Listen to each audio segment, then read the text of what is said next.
деген иштердин баары кайра сотто жаңа чыгып калышы мүмкүн деп айткан. Мына бүгүн экөө да турат. АКС антиконституционный экөөнү өзү айтты, указга кол коюп жараткан киши. АКС бир гана президентти кол алдындагы карательный органга айланып калганын баары билесиңер. Ошонун кесепетинде тергөө органы жок болуп кеткенин билесиңер. Biz kayradan kayra nезависимый тергөө органы түзгүлөдө курултай сайын тилибизде иштеп бүттү. АКСти жой. Бул президенттин алдындагы карательный орган. А бүгүн Жээнбекти күнөөлөп атат. АКС мыйзамсыз. Сен ага тергетип атканың туура эмес. Да, биз Жээнбекти айтып атабыз ошондо. Курултайда айттык. АКСти жой.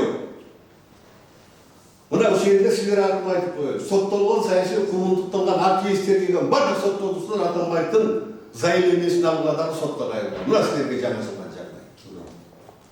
Мына өзү ачып берди. АКСтин конституциялык соттолорунда дагы иши берген болгон. Экинчи, азыркы Атамбаев түзүлгөн парламенттик комиссия боюнча. Урматтуу журналисттер, Атамбаевди жоопко тартуу чечимин биз курултайда кабыл алганбыз. Ошондо аяк-баяк 45 саясий коомдук уюмдун өкүлдөрүнүн курултайында 2018-жылы 24 ноябрда мен атайын ала келдим. Мынакей. Атамбаевди окуп берейин. Эсиңерге салып коеюн дагы. Анткени курултайга силер көп биле бербейсиз. Кыргыз Республикасы мурдагы президенти Атамбаев Алмазбек Шаршеновичтин президенттик мезгилдеги иш мезгилдүүлүгү канааттандырылып эмес деп табылсын. Биз саясий баа бердик. Экинчи, Кыргыз Республикасы президенти Атамбаев тарабынан 2011-2017 жылдар аралыгында мамлекеттик бийлик узурпацияланган өлкөдө мыйзамсыз жеке автономдук жана каландык башкаруу орнотулган деп табылсын. Үчүнчү, жеке автономдук жана каландык бийликти түзүү жана мамлекеттик бийликти узурпациялоо 2002 жылдагы акчаларга көчкө чыккан элдин эркине, 2005 жылдагы март революциясынын идеяларына жана 2010 жылдагы апрель революциясынын максаттарына каршы келе турган, улуу максаттар үчүн жаны курман кылган боордошторубуздун армактарына шек келтирип, мамлекеттүүлүккө, парламенттик демократияга жана кыргыз элинин нукра кызыкчылыктарына карата чыккынчылык болуп санала турганды белгилесин. Эми Кыргыз Республикасынын Жогорку Кеңешинен, урматтуу журналисттер, олуттурлар, Жогорку Кеңешинен жана башкы прокуратурасынан Атамбаев үстүнөн кылмыш ишин козгоо, кол тийбестигин алуу жана өлкөдөн сыртка чыгып кетүүсүнө бөгөт коюу иш-чараларын тез арада аткаруу талап кылынсын. Кыргыз Республикасы Конституциясынын 5-2 пунктуна ылайык мамлекеттик бийликти узурпациялоо өзгөчө оор кылмыш экендигин жетекчиликке алуу менен Алмазбек Атамбаевдин өлкө башчысы катары ишинин жана анын жашаган аракеттерин, кесепеттерин иликтөө, айрыкча ал өзү мактанып жаткан байлыгынын булактарын жана мыйзамдуулугун тактоо үчүн аларга укуктук баа берүү максатында атайын мамлекеттик комиссия түзүлүшүн Кыргыз Республикасынын Жогорку Кеңешинен талап кылсын. Бул комиссиясынын ишине депутаттардан сырткары коомдук ишмерлердин, укук коргоочулардын жана такчалган юристтерден катышуусун камсыз кылып талап кылсын.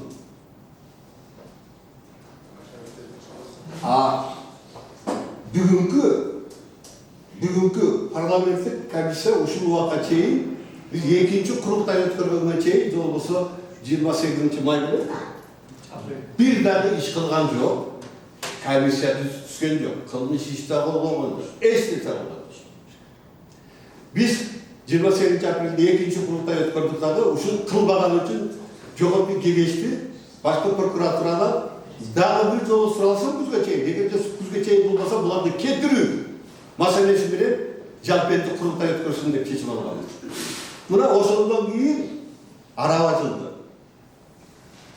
Бүгүн эми сөз болуп атат. Ушул комиссия канчалык деңгээлде мыйзамдуу түзүлдү? Биздин азыркы комиссияга азыркы өткөндө май айында алган Жогорку Кеңештин мыйзамына ылайык бул күчүндө турган туура алынды. Комиссия түзүлдү, Жогорку Кеңештин укугу бар.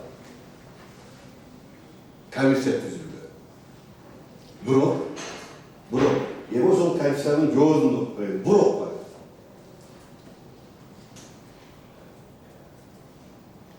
Мына көп юристтер, чала юристтер, жасалган юристтер ушул жерден тутуп коомдук пикирлери, коомдук мнениелер бузушуп жатышат. Бирок бул норма действующий президент жөнүндө.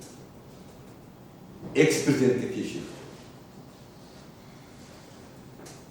Окуп берейин. Президент арызы менен кызматтан кеткен учурда ушул конституцияда каралган тартипте кызматтан четтетилгенде. Ушул конституцияда, башка мыйзамда эмес, ушул конституцияда каралган тартипте кызматтан четтетилгенде. А кызматтан кантип четтетилет? Мына булар комиссия түзгөндө, комиссия түзгөн. 3тен 1 демилге көтөрөт.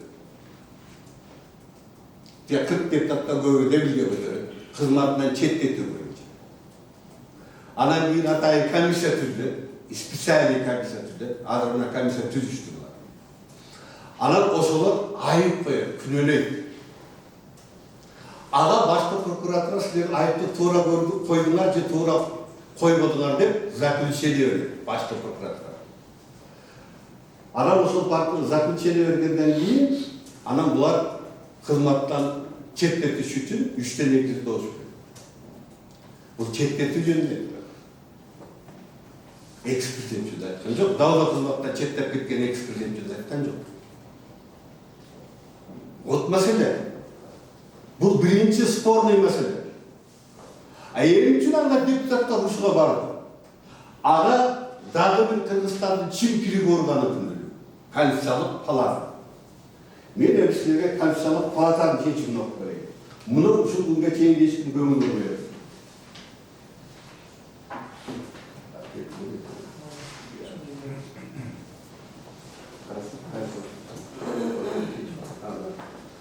Конституциялык палата 2017 октябрында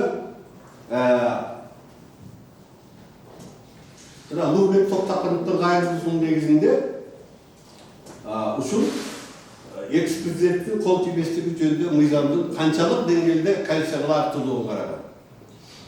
Эми ошол жерде карап конституциялык сот мындай деген чечим чыгарган. Окуп берейин мында. Анткени конституция суттун мүчөлөрү бул внимательно менен билдирүүнү окушат. Анткени мен алардын ар биринин менен кечинде сүйлөшөм. Кыргыз Республикасынын президентинин ишмердигинин кепилдиктери жөнүндө Кыргыз Республикасынын мыйзамынын 4-беренеси 4-беренеси алар 2 бул 12-статья. Кыргыз Республикасынын президентинин ыйгарым укуктарын аттарган мезгилде жасаган уктурлар. Кыргыз Республикасынын президентинин ыйгарым укуктарын аттарган мезгилинде жасаган жосундар үчүн же президент кесимдеги жасаган кылмыштар үчүн экс-президентти жоопкерчиликке тартуу процедурасын карабаган бөлүгүндө. То есть бул деген сөз закондо жок бөлүгүндө деген сөз. Анткени закондо жок да бул. Конституцияда жок, закондо жок. Карабаган бөлүгүндө Кыргыз Республикасынын президент ишмердигинин кепилдиктери жөнүндө Кыргыз Республикасынын мыйзамынын 12-беренеси, Кыргыз Республикасынын Конституциясынын 16-беренесинин 3-бөлүгүнө карама каршы келет деп таанылат. То есть мыйзамда Конституцияда жок карабаган ченемди Конституциянын 16-статьясына 3-беренесине карама каршы келет деп атат. Жок. Норма жок. Мыйзам жок. Өздөрүнө сөйтүп айтып атат. Карабаган бөлүгүндө. А Конституциялык палата конкреттүү мыйзамдын статьясын же беренесин же бөлүгүн Конституцияга ылайыктуулугун карайт. Бар Конституцияны, бар законду карайт. Жок нерсени карабайт. Мындай нонсос музда да болду. Замира жакшы билет, 2007-жылы бизди парламентте таратабыз дегенде Конституциялык палата жок Конституцияга иштеп аткан Конституцияны жок Конституцияга карама каршы келет деп тургузуп таратты. То есть 2003-жылкы Конституцияга 2006-жылкы алынган Конституцияга каршы келет. Мына буларды айтып атат. жасаған жосылдар үшін экспертиза жөнінде тартып президент қаралаған бөлімінде. То есть жоқ. Ана екінші пунктпен мейді алды. Ұғып тұрмын. Екінші пунктпен Қырғыз Республикасының өкіметі дейді. Қырғыз Республикасы президентінің ішберлігінің керектіктері жөнінде Қырғыз Республикасының мыйзамына ушул чечимдин жүйелештирүүчү бөлүмүнөн дейт. То есть аксиятының жағынан келип чыккан тийиштүү өзгөртүлдү. То есть булар жазгандай, булар айткандай кылып түзөтүүлөрдү киргизип кошумчалар. Жогорку кеңешке киргизип. Мына ушул чечимди аткарыш үчүн жанагы мыйзамга булар өзгөртүү киргизишти. То есть экс-президенттин кол тийбестигин мына мындай жол менен алабыз деп, мына мыйзамды алышты. Мына мыйзамды алышты. Жок мыйзам каршы келет деп койсо, булар барганда, Конституциялык палатанын чечимине ылайык, ушундай бардыгына норманы алды дагы, мына мындай деп 12-нчи статьяны ошентип оңдошту. Ошол статьянын негизинде эми мына комиссия түзүлдү. Бирок урматтуу журналисттер, экс-президенттин кол тийбестиги 2006-жылы алынган материал жактан кийин. Текебаев кайыптын артынан барып, анын арызын келгенден кийин экс-президент катары бул кол тийбес дегенде мен ИО генералдык прокурор катары, депутат катары менен каршы комиссияны көрүп атат. Экс-президенттердин кол тийбестигин алыш керек. Текебаев мага ошондо мынтип айткан. Эгерде мундагы президенттерди кийин келген президент камай берсе болобу, биз алып койсок дегенде мен айттым. Ошо кийинки келген президент камап салбасын деп мыйзамыбыз коюшту. Шуну алып койсок. 10-жылдык комиссияда биз кол тийбестикти керек болсо президентке да берген жокпуз. Мына комиссияда жок. Мага таап бергенчи президент кол тийбестик укугу бар дегенди. Бул жерде кантип кызматынан четтетилет, ошол процедурасы жазылат. Кантип четтетебиз деген. Анан айыпты коёт депутаттар күнөөнү. Аласыл тяжкий, яраки тяжкий, мене тяжкий демек. А бул депутат, кечеги депутат, муну мыйзам менен президент кезинде өзгөчө кылмыш иштерди жасаса гана тартылат деп. Комиссияга каршы нерсени алып салды. Опять болсо ушундай бардак, ушундай шекардадан кийин Атамбаевди ким жоопко тартылат? Юридикалык, укуктук жактан. Биринчиден.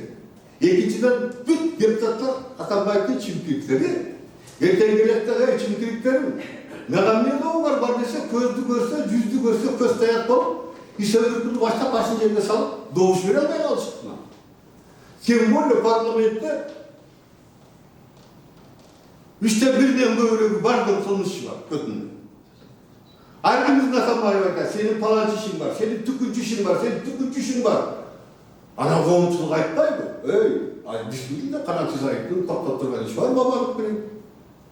Действительно, Исабеков мынча мындай бар. Кармели менен айттым, типография боюнча иши бар. Тигинин мынау иши бар, бунун иши бар. То есть, бу жерде комиссиянын адилеттүүлүгү калыстыгына күмөн пайда болуп калды. Биз аларга караганда курултайда айтып атабыз. Көз карандысыз коомчулуктан, юристтерден киргизгиле биз комиссияга. Жана депутаттар, Атамбаевдин зомбулугун көргөн депутаттар өзүнө комиссия түзбөгүлө да. Независимый, калыс болсун. Уголовный жазыктык статьяда бар. Судья мындай тергөөчү болсо, адвокат болсо, күбө болсо, эч убакта ошол ишти кайра караган укугу жок. Президентти да жоопко тартардан так ошондой принцип иштеш керек. Ага бир кызыктар адам, өчү бар адам же жабыр тарткан адам комиссияга мүчө боло албайт. Алда адилеттүүлүк болбойт, калыстык болбойт, мыйзамдуулук болбойт.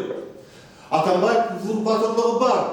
Ал мыйзам алдында жооп бериш керек. Бирок ал укуктук чектелүү бериш керек.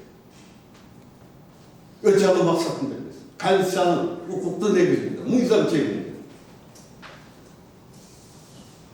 Атамбаевди ошо жоопкер кылган иш үчүн жоопко тартылыш керек дегендин бири мен көтөрүп жүрөм. Дагы талап кылам. Бирок мыйзам чегинде. мынандай кәмпеттерimiz.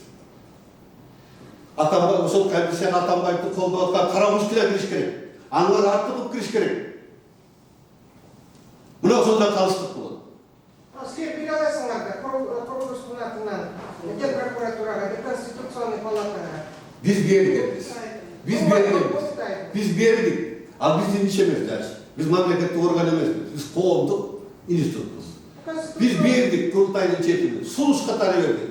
52. statüye. Bırak biri de atkarmadı, yeni atkarmadı. Bırak kayışına karşı mızamlarda buzu verip oldu da. Ben bunlara karşıyım. Ben düşmanım olsa da mızam tutatı olsun ben karşıyım. Anterimin atayı, Bakiyiplerden kol tüybesini algan kişi. Bugün deputatlar aytıyorlar, biz de bunday, burada bolğan mesele, ana biz kıyın bu adam bunday. Çok oldu. Onun içinden biz Bakiyip'te kol tüybesini algamız. Akayip'te kol tüybesini algamız dekretmeye. Mıyzam cebinde buzmay yokluyor. Kabise tüzü. Ana bir osundan bir yıla kol tüybesini aldı, gelip yok patatla diyor, ana bir bergen misin? Prokuratura. Yeni tatlı. Bakiyip'te tartsak, bunu Akayip'te bir sulakta keyip tartalan yok. Turar. Mınday var mı size tartayım? O şöyle için ayıtlarlar. Mıyza buzu bile bol olsun, ölçalı bile bol olsun. Biz o zaman Akayip'te Bakiyip'te kol tüybesini aldı, biz ölürüz, müçe olamayacak mısın? Koydular, zanteresini de ayıtlar. O sözde yeminle kılmışlarda kılgandığı yeşilleri yazılı. Üzerine bu şey atılganı, başka, taşta, tipi, kum törgün verilgen. Yeni karısı var işte, Atabay duvarında karısı. Bugünkü Atabay kançalık, Kanuşan'ın bunu kançalık, usul avtartar rejimde olursa tam o sözde parlamentarı zor kesili var. Parlament özünün bilginin parlamentlik başkanına Atabay'da ötközü bergen parlament özü. Jana men aytkan mıyzamlar arkılуу унчукпай шалдырды көздөн караган. Ал жөнүндө Атамбайдын өзү да айткан. 15-жылда Атамбайдын статьясында көрдүм ордуда. Мен архивде карасам чыгарды. Атамбай ошондо айтты. Биз 10-жылы парламенттик өткөрүлдүбүз деп. Мына Атамбай өлдү. Ал айтты ошондо. Конституцияны өткөрсөк болбойт экен. Бул парламентте аткара албайбыз. Бирок тилекке каршы 16-жылы Конституцияны өзгөрткөндө опять аны эч нерсе кыла албады. Туура эмес кылып койду. Атамбайдын сөзүнөн айтып берейин.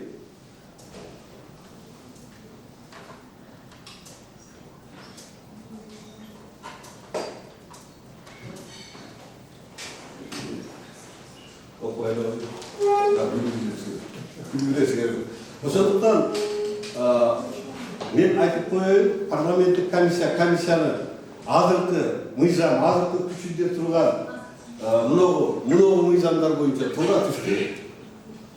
Туура иш алып баратат. Бирок маселе комиссиянын курамында, сапатында болуп турат.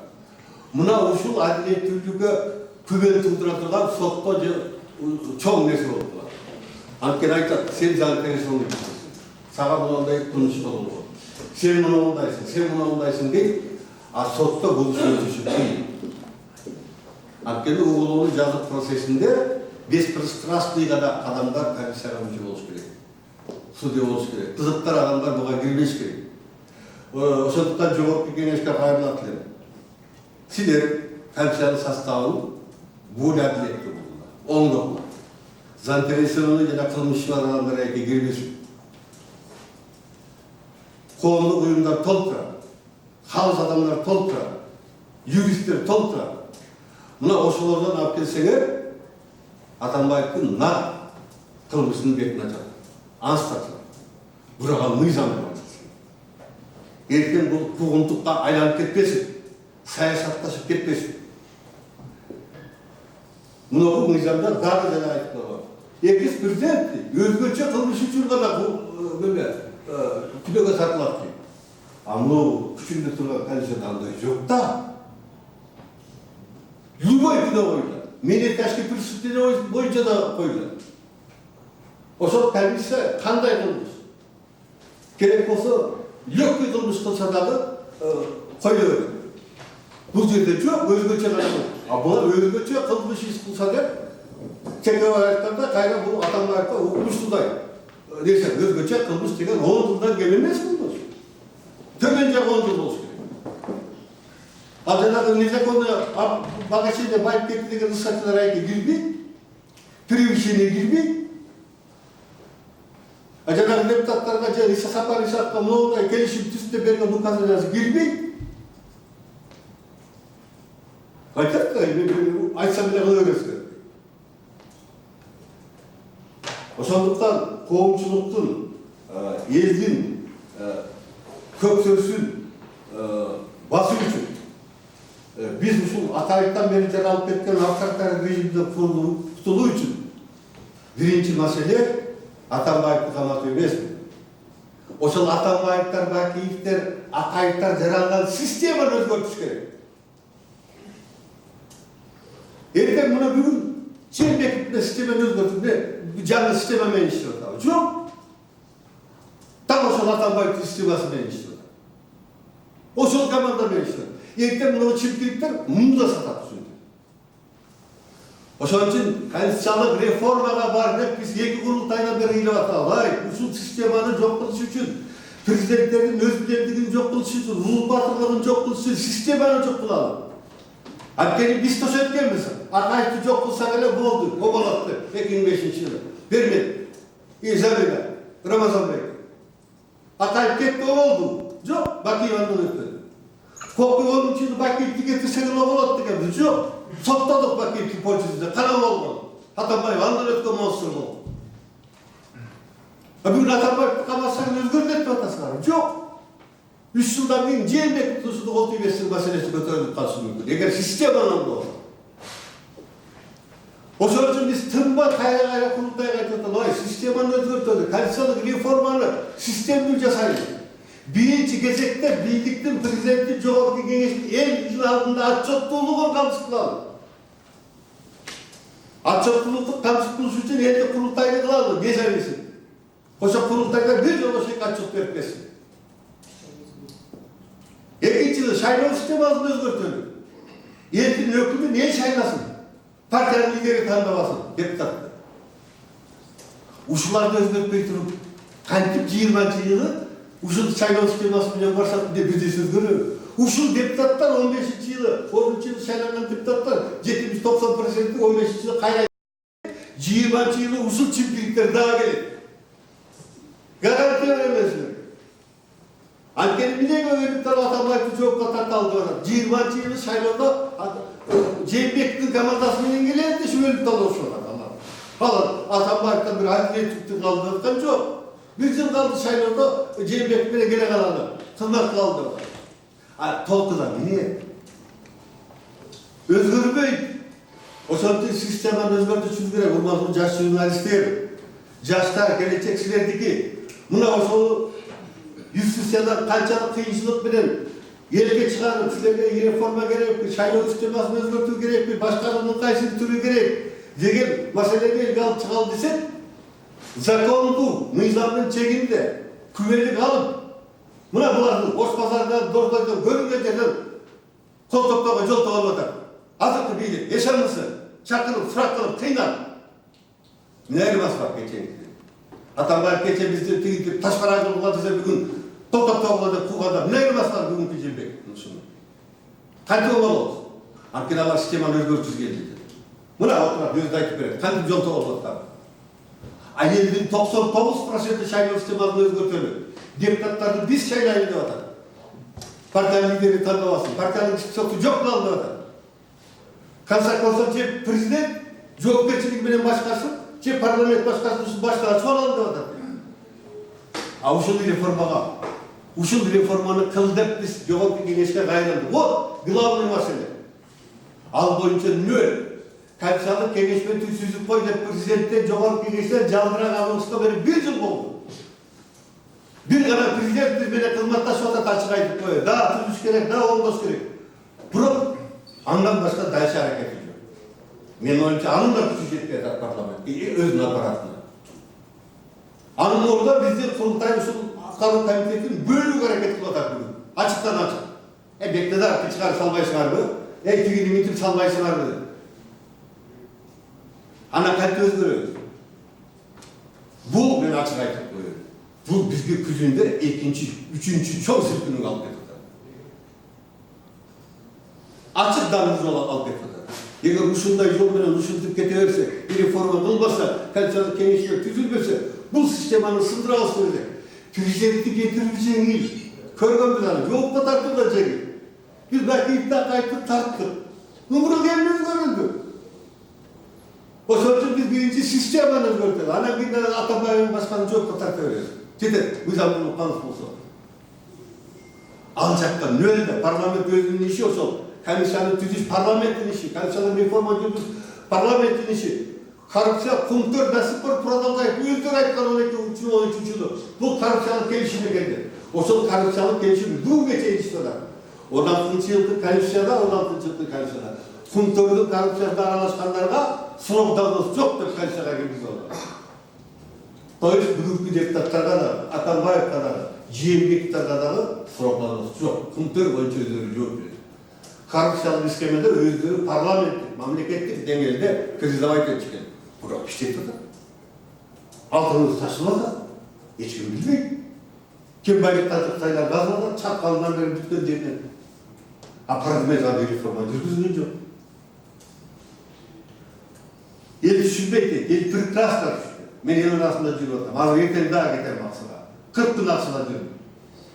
Ел күндөн күнгө азаттык бийликтен коррупция менен күрөшкөнү жакшы эле. Учурда аягы мындай болуп баратат го деп, эч нерседе оңдобой атат го деген өттү.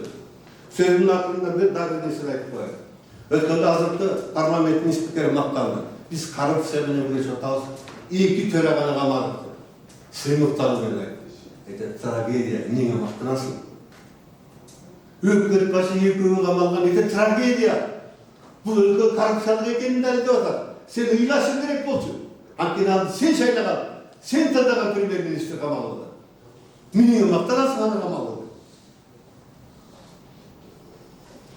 Ошондой кылып, ошол 2 премьер-министрдин калган 4-өөндө камап койсо болот. Бирөөнүн жери боюнча камап койсо болот. Бирөөнү Атамбаевдин балыкчы чолпон ата жолу оңгартуу боюнча камап койсо болот. Бирөөнү 11 миллион долларды акем үчүн түктөргө өткөрүп берген үчүн камап койсо болот. Дагы бирөө кыргыздын чөмдөгүнө паспорттун жарандыгын улусу дегенди алып салган үчүн камап койсо болот. Бирок бул трагедия, ага биз сыйлыктабыз, ага биз мактанбашыбыз керек да, ага ыйлашыбыз керек.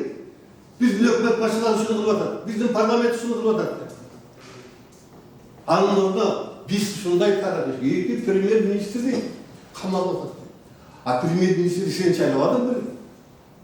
Сен колдободуң беле ура-ура деп? А сен эмне анын жоопкерчилигин кошо албайсың? Сен тандагансың, программасын сен бекиткенсиң.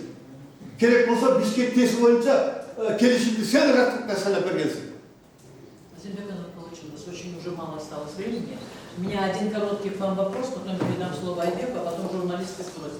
Один короткий вопрос. Скажите просто, да или нет, способна ли наша страна, наш парламент, на мой взгляд, это вопрос очень сложный, навряд ли. Сегодняшний парламент, сиз орусча бердиңиз, орусча жооп бердим. Сегодняшний нынешний парламент, нынешний правительство, нынешний президент, нынешний президент пока старается, не скрывает. Он постоянно говорит, надо, сделай, не торопись. это слова, дело. Пока слова. А по делу нет пока. А вот этот парламентом мы ничего не сможем. Не смогут, нет, Не смогут. все понятно, спасибо, Айбек. Мен бир маселеге урматтуу журналисттер көңүл бурайын деп атам. Бул жерде азыркы парламент Сооронбай Жээнбековдун да бийлик узурпациялашына жол ачып атат. Буга 2 далил. Биринчи далил, Сооронбай Жээнбеков келип өкмөттүн отчетун кабыл алып койгула десе, жогорку кеңеш кабыл алды. Бул биринчи далил.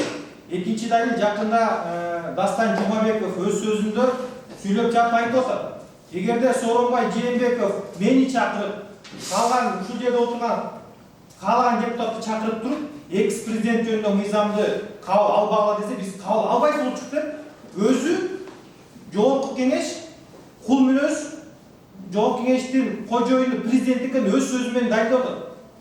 Эки чоң далил. Буга Дастан Жумабековдун сөзүнө сайысып бериш керек. Бул мамлекетте жогорку кеңештин бир бийлик бутагын президентке байлап берген деген сөз. Ошондуктан эки далил азыркы парламент дагы эле кул мүнөздүгү менен өзүнүн жеке кызыкчылыгынан чыга албаганы менен дагы Сооронбай Жээнбековдун бийликти узурпацияланышына жол ачып атат. Буга парламент күнөөлүү. Атамбаевдин дагы бийликти узурпацияланышына азыркы парламент жол ачкан мактап отуруп. Ошондуктан биз көңүлдү азыркы парламенттин спикерин кеткен талап кылышыбыз керек. Спикер жанагындай сөз үчүн спикерлигин тапшырыш керек. Парламент өзүнүн конституциядагы укугун аткарбаган үчүн тараш керек. Мына биз курултайда ошондой талап койгонбуз. Экинчиден, парламент саясий заказды аткарган орган болуп калды. Парламент нотариус парламент болуп калды. Президент эмнени айтса ошону кылат. Башка өзүнүн ой жүгүтүүсү жок. Парламент эмне үчүн конституциялык реформага барбайт? Эмне үчүн шайлоо кодексин эл каалаган өзгөртпөйт? Эмне үчүн кумтөр маселесин чечпейт? Мынакей биз курултайдын чечими менен парламентке сунуштадык. Конституциялык реформага барган кезде бир да депутат демеге көтөрүп референдум ушул суроону алып чыккан жок. Биз айра жок элге чыгып атабыз. Элге азыр 10 миң кол топтоп жогорку кеңешке бул маселени коебуз. Эл айтат, ушул парламентте тажадык деп. Мына Дордойдо болду, Ош базарда болду, Азия болду, Орто Сойдо болду. Кайта ушул парламенттен барган жок деп. Булардын санын азайтыш керек. Өзүбүз шайлайлы, партиялардан тажадык, олигархтардан тажадык деп. Булар эл укпай эле президент уга турган парламентке айланып. Ошондуктан бул парламент өзүн өзү таркатыш керек. Бул парламенттен эч кандай пайда жок. И мамлекеттеги президенттен узурпацияларын алып келген азыркы парламент. Эмне үчүн генералдык прокурордун отчетун кабыл алды? Айтышпайбы ошол жерде депутаттар саясий туткундардын ишин прокурор кайра караган жок, резонанстуу кумтөр маселелерине иш козгогон жок деп прокурордун отчетун кабыл алуу боюнча болот го туурабы? Жок, коркушат.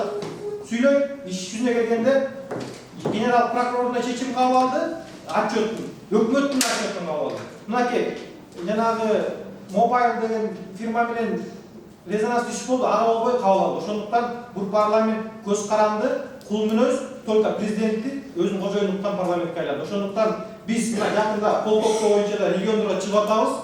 Июньдун аягына чейин Кудай буйруса демилгер топ 10 миң кол топтоп мыйзам долбоорун референдум дайындоо боюнча парламентке киргизебиз.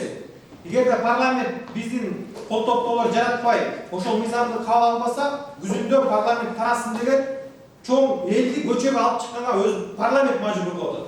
Күзүндө эл козголот. Болбосо биз талап кылып чыгабыз ушул маселеде. Ошондуктан мен оюмча парламенттин жоопкерчилигин урматтуу журналисттер сиздер да айта жүрүшүңүздөр абзел. Дастан Жумабеков позор болду, бул спикерлигин тапшырыш керек. Бул Сооронбай Жээнбековдун кол бала экенин өзү сөзү менен айтты. Мен эки далил кошуп коеюн. Биринчи далил. Аймактык администрациялык реформаны төрагасы, конституциялык реформа төрагасы Досалов аппарат башчысы. А мүчөлөрү депутаттар. Элдик курултай жөнүндө биринчи окуудан мыйзам өткөн, Канжеги Иманалиев менен жана Бокоев автор. Бүгүн ошону токтотуп коюп туруп, жанагы Дыйканбаев деген, Курманбек деген аппараттын буйругунун негизинде ошол мыйзамды жазып. Кайсы жерде президент мыйзам жасап, президенттин аппараты мыйзам жасап, ушундай өзгөртүү киргизет деген бар. Бул узурпация. Азыркы бийлик жүргүзүп атабы, парламенттин ишин кылып атабы, мыйзам долбоорун жазып атабы. Мына ошондуктан азыркы комиссия бир ала Атамбаевди эмес, парламенттин дагы моралдык саясий жоопкерчилигин кошо алат. Пожалуйста, ваш вопрос.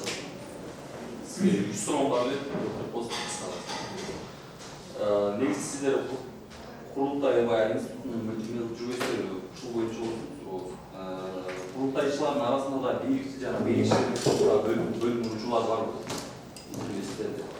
Экинчи сурообуз. Президент сизди бир жолугушууга чакырды деген маалыматтар таралып турат. Сиз андан баш тартыпсыз. Ошол себептерин түшүнүп койдуңуз. Үчүнчү сурообуз ушул экс-президент Алмазбек Атамбаевдин кол тийбестигин алуу боюнча дет комиссиянын Билген курултайчылар бар. Курултайчынын тарыхый саясий маанисин алып келип билдирди.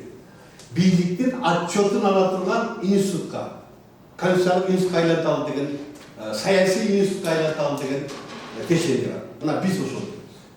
А бирок бизге каршы коомдук уюмга кара эле жанагы көчмөн оюнда аш тойлорду уюштуруп эле эт жеп жүрө эле уруулардын курултайын өткөрөт дегендей дагы течени бар. Бирок бул экөөнүн ортосунда карама каршылык жок. Ушул экөөнүн ортосунда карама каршылыкты жаратып бизди бөлүүгө бийлик куштар. Бийлик бүгүнкү бийлик куштар. Аракетин жасап атат. Айрым адамдарга кичине күч өттү, бирок негизинен көпчүлүккө бирок бийликтин күчү жетет. Сизди президент чакырган боюнча. Президент менен мен бир нече жолу жолуктум. Аксыда жүргөндө телефон аркылуу, помощтук аркылуу сүйлөштүк, жолугушуп жөнүндө. Бирок мен акыркы жолукканда президентке айткам. Эмки жолугушуу ушу конституциялык кеңеш менен, конституциялык реформа боюнча маселе болгондо гана жолугушабыз. Жөн эле жолугушуунун эмне кереги бар. Сиз деле мен деле тажабыз. Президент айткан, мен күзгө чейин чечем. Конституциялык кеңешти түзөм. Эгер конституциялык кеңешти түзөм, реформага барам деген жолугушуу болсо мен сөз кылам. Башкандай андай жолугушуу болсо келбес. Андай кандай темаларыбыз? Эмарда. Эман айтпайт. Ар кандай тема бар. Ар кандай тема бар. Президент жолуккандан көрүп атасыңдар. Парламентте бул айткандай кимдир бирөөнүн палачканын аткарып, кимдир бирөөнүн пайдалангысы келет, дүжүр кылгысы келет, сүйлөткүсү келет. Ар кандай нерселер бар. Еще вопрос, пожалуйста, журналист. Есть еще вопрос? У меня один последний к вам вопрос. Скажите, пожалуйста, вот когда Атамбаев начинал свою деятельность в качестве президента с борьбы с коррупцией, как это традиционно у нас водится, он тоже вел себя корректно, и его слова были весьма многообещающие. За ними действий не последовало. Вы не видите параллели между действиями нынешнего президента на его начальном этапе президентства? И не думаете ли, что это является симптомом того, что дело закончится словами, а далее по вашему сценарию? На этом книге на русском языке написано. Как Бакиев, когда после революции пришел, тоже начали с коррупции. Он выступал и в Вене, и в ООН, в Нью-Йорке. Он только будут бороться с коррупцией. В течение 6 месяцев он об этом говорил. И действительно, я ее генеральный был, действительно много уголовных дел возбудил. Потом прекрасный день, все закрывалось. И Танаева освободили, и Акаева никто не заинтересован, и Кунторское дело закрыто было. Все тишина. И начал Максим управлять. Атамбаев тоже в 12 году февраля он громко кричал. Он война объявил. Только я сказал.